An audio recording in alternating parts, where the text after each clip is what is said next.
I'm Charlie van Dyke, sitting in for Casey Kasem. This next song is by a woman who seemed destined for show business as far back as the 8th grade. That's when she says she appeared in her first film, a school movie, on Super 8 film, directed by a classmate. A movie in which an egg was fried on her stomach. An odd showbiz start, but it was a start for the singer named Madonna. Her recent number 4 smash is at number 17 this week. Here's Lucky Star. American Top 40. The numbers get smaller and the hits get bigger. Now on American Top 40, we're up to the woman who was handed a Cinderella life and walked out on her fairy godmothers. This is the story of singer and dancer Madonna Ciccone. Madonna grew up in Michigan, and when she was 17 years old, she went to New York, hoping to make it as a professional dancer. It was tough, and she often lived a hand-to-mouth existence, working odd jobs while pursuing her career. Then she auditioned for the prestigious Alvin Ailey dance troupe and was offered a scholarship. Things were finally beginning to happen. Then Madonna auditioned as a singer and dancer for an international tour by a French disco star. His managers were so impressed with Madonna, they made an incredible offer. They said they'd make her a star. She told writer Michael Kozachowski, "They took me to Paris and gave me everything. A vocal coach, a dance teacher, an apartment, and a chauffeur. Before I met them, I'd been eating out of garbage cans, so to speak. Living in Paris was like a French movie." But there was trouble in paradise. Madonna says, "They kept telling me I was going to be the next Edith Piaf and dragged me around to show their friends what they'd found in the gutter of New York. I felt miserable. I'd gotten used to working hard in New York and feeling my progress. After 6 months, I told them I was going home to visit. I left everything I had there and never returned." End of quote. Back in New York, Madonna quit dancing and devoted herself to music. Eventually, breaks began to come her way. She got a recording contract. Her records began to hit. In the mid-'80s, she became one of the most publicized stars in show business. This week, her 12th consecutive Top 40 hit breaks into the Top 10. Up 8 notches to number 7, here's Madonna with Open Your Heart. American Top 40. We're counting down America's most popular song straight from the official Billboard chart. Well, now we're up to the current hit by the superstar who would have had her sold-out concert in Paris canceled if it hadn't been for a devoted fan, a young French girl with connections in high places. The superstar is Madonna, and it happened just a few months ago. Madonna had just started an electrifying European tour, and by the time she got to France, she managed to break all previous attendance records. Sold 110,000 tickets for a concert in a suburb of Paris in a town called Sceaux. But there was a problem. The mayor of Sceaux was threatening to cancel the concert because he thought the community just wouldn't be able to handle that many people. For a while, it looked like the French were going to miss the show of the year. A lot of fans were very disappointed, including one young French girl named Claude Chirac. Now, Claude decided to fight City Hall in this one, so she complained to someone with the power to do something about it. And that was her dad. Claude's father is French Prime Minister Jacques Chirac. Well, Papa didn't preach to his daughter on this one. He stepped in and rescued the concert. And not only did he clear the way for Madonna, but he actually lowered the tax on records. Out of gratitude, Madonna invited the Prime Minister to come visit her before the concert.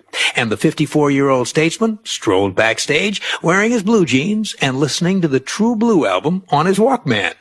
Madonna said she thought Monsieur Chirac was quite handsome. She went out on stage that night and greeted the record-breaking crowd of 110,000 people in French with bonsoir. And then in English, she sighed and said, "Causing a commotion. That's how I felt when I met Jacques Chirac. Sacré bleu." Here's Madonna at number 32 with Causing a Commotion.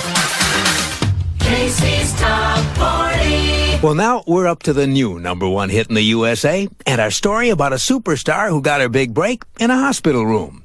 It was back in 1982 that a determined young dancer and singer from Pontiac, Michigan, enlisted the help of some New York dance club DJs and put together a demo tape. The tape was so good that one of the DJs decided to send it to Seymour Stein, president of Sire Records. Unfortunately, Mr. Stein was seriously ill in the hospital at the time, but his assistant listened to the tape and was so knocked out by it that he called his boss and insisted that despite his condition, he had to meet this new artist before someone else grabbed her. Stein says, quote, "I arranged for her to come to the hospital. When she walked into the room, she filled it with her exuberance and determination. It hit me right away. Without hearing her sing, I could already tell she had the drive to match her talent. So the record executive signed the young artist, and a few months later, his Sire Records released her first album. The hits started almost immediately, and then they started building from top 40s to number ones. And this week, the artist who got her big break in a hospital room climbs to the top one more time with her 8th number one hit. With the new number one song in the USA, here is Madonna with Like a Prayer. Casey's Top 40. I'm Casey Kasem. Well, now we're up to the latest hit for a superstar who's finally worked out the most painful relationship of her life, and she's worked it out in a song. In the past, Madonna has hinted that her relationship with her father was a difficult one, that they often didn't see eye to eye. That conflict led her to leave home at an early age. Beyond those hints, she's been very cautious in talking about what she calls the most sensitive and difficult relationship she's ever had. At least she's careful discussing it in interviews. But when it comes to writing songs, Madonna goes deep within herself, and she recently told Rolling Stone magazine that her current hit, Oh Father, is her way of trying to resolve her feelings about her father. If you listen carefully to the lyrics, you'll hear Madonna singing about her angry father and how she prayed for his anger to end. She's resigned to it all as she sings plaintively, "You can get used to the tears and the pain." But Madonna also tries to understand, singing, "Maybe someday when I look back, I'll be able to say, you didn't mean to be cruel. Somebody hurt you too." In the end, she leaves home and finds comfort. Madonna sings, "You can't hurt me now.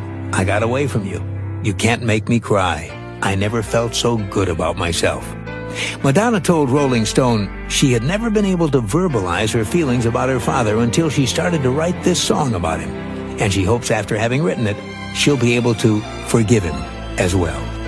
This week, Madonna moves up 3 notches to number 19 on Casey's Top 40 with Oh Father. It's funny that way. Casey's Top 40. I'm Mark Elliott, sitting in for Casey Kasem. And now we're up to the latest number one smash for a superstar who doesn't let anything get in the way of her exercise routine. Madonna has built up quite a reputation as a woman who loves to work out, and she's got the hard body to prove it. When she's at home in Hollywood, she often goes down to the Sports Connection gym for a workout. It's a serious gym where no one pays any attention to celebrities because they're all too busy paying attention to their own bulging muscles. The problem is that on this particular morning, a plumbing crisis had closed the ladies' changing room at the gym. As a result, there was no place for women patrons to change from street clothes into workout clothes. Most had just gone home and given up on working out that day, but not Madonna. When she found the ladies' room closed, she simply waltzed right on into the men's changing room. With the self-confidence that's made her a superstar, Madonna told the open-mouthed muscle men that she had to change, and that was all there was to it. And if anybody didn't like it, they could take a walk. She then turned around and, like one of the boys, changed into her workout clothes. Word has it that nobody objected at all. This week, the woman who does what she wants no matter what has survey song number 23 here on Casey's Top 40. Here's Madonna with Justify My Love. Casey's biggest hits. 3 years ago this week, one of the biggest hits in the USA was by a superstar who decided to do something very different on this single, including singing it as if her name were Dita.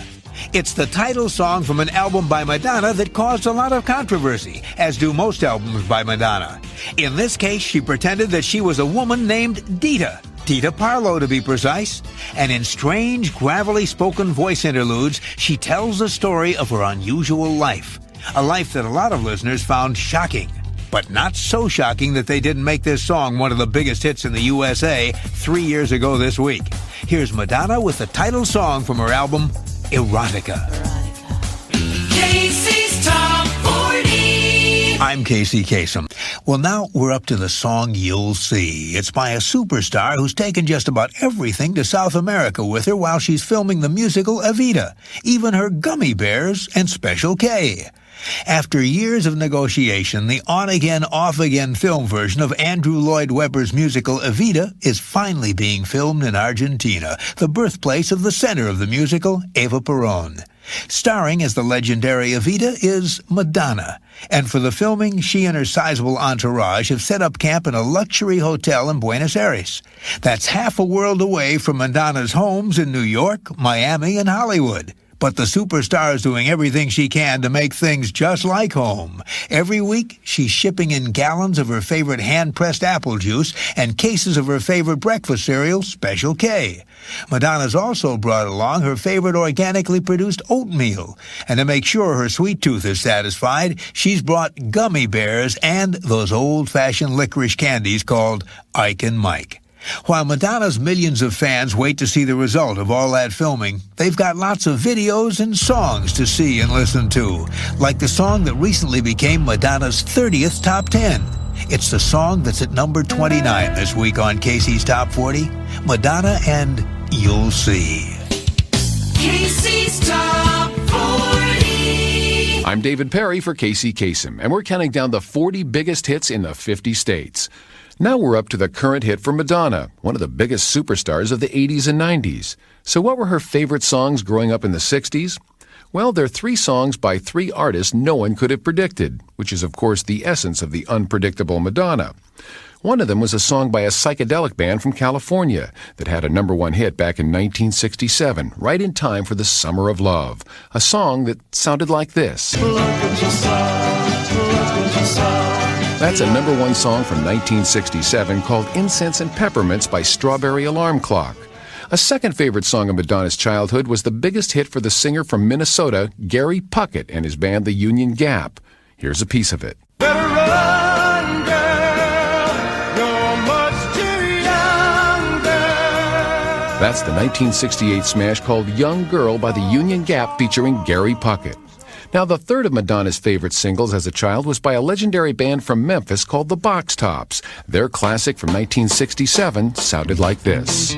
Lonely days are gone, I'm a-going home. My baby just wrote me a letter. That's the #1 smash called The Letter by the Box Tops, and it's one of the 3 singles Madonna says were her favorites growing up in the 60s. Now in the 90s, here's Madonna performing one of her own singles. It's survey song number 30 on Casey's Top 40. This is You Must Love Me. Where do we go from here? This isn't where we intended to be. We had it all. You believed in me. I believed in you. Casey's Top 40. I'm David Perry for Casey Kasem, and that means we're up to the #1 song in the USA on Casey's Top 40. It's by a star who says one of the most important things she learned about fame was from Madonna. The woman who sings this week's #1 says that soon after she was signed by Madonna's record label Maverick Records, she was asked to come to a meeting with the superstar. Madonna told her she loved the album and knew she was going to be a major star, and she wanted to share a few things she'd learned in the course of her own rise to stardom. Madonna said one of the most important lessons she learned, and the one she learned the hard way, was that you've got to separate the public you from the private you.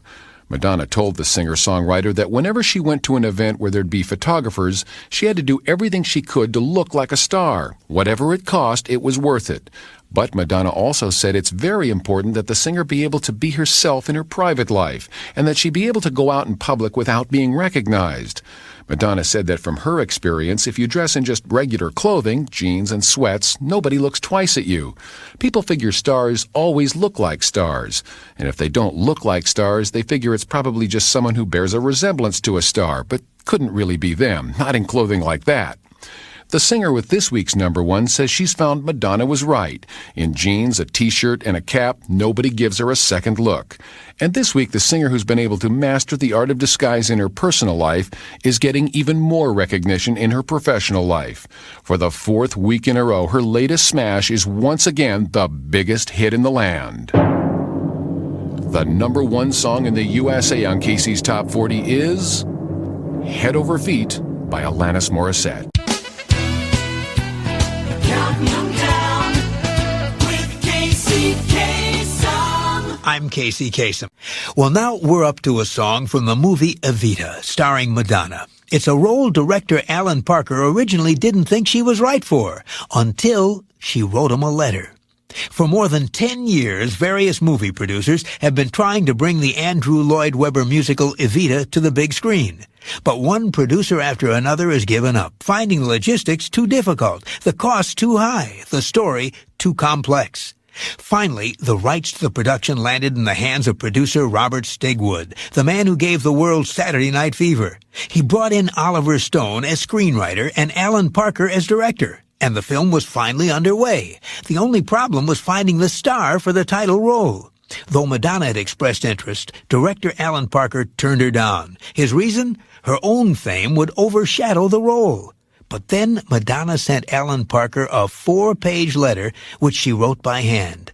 Madonna says the letter said, quote, "No one could understand what Evita went through more than I could.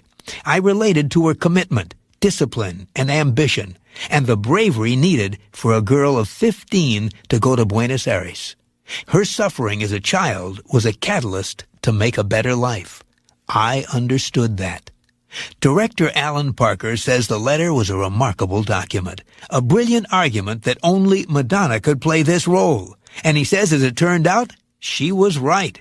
In January, Madonna picked up a Golden Globe Award for her role, the award for Best Actress in a Musical or a Comedy. And this week, her dance remix of a song from Evita leaps 10 big notches to number 13 on Casey's Top 40. Here's Madonna with Don't Cry for Me, Argentina. Counting down with Casey Kasem.